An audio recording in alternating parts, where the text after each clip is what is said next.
आगे बढ़ेंगे। हुकूमत के लिए पानी सर से गुजर चुका, हिम्मत है तो 172 अरकान पूरे कर लें। डंडे का जवाब डंडे से ही देंगे।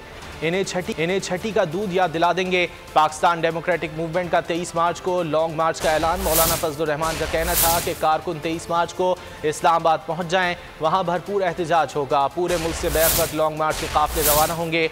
ऑपोजिशन अरकान तहरीक अदम एतमाद तक इस्लामाबाद में रहेंगे।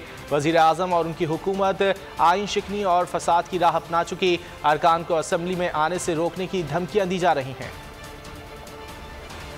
जवाब डंडे से देंगे और पत्थर का जवाब पत्थर से देंगे। खुद उनको हम छठे का दूध याद दिला देंगे। जिस तरह उन्होंने धमकियां दी है, कोई मजाक की बात है। पूरे मुल्क से बैक वक्त आगाज होगा। 23 मार्च को हम इस हुकूमत को तस्लीम नहीं करते, इनकी धमकियों में नहीं आएंगे। कितने दिन रहेगा उसका फैसला हमने उस मौके पे करना है, लेकिन अदम एतमाद की तारीख तक पाकिस्तान पीपल्स पार्टी और अवामी नेशनल पार्टी और NDM को हम उसमें खुसूसी तौर पर शिरकत की दावत दे चुके हैं और मुझे यकीन है कि वो इसको कबूल करने का बाज़ाब्ता ऐलान भी कर दें। सब्सक्राइब करें और बेल दबाएं ताकि कोई खबर रह न जाए।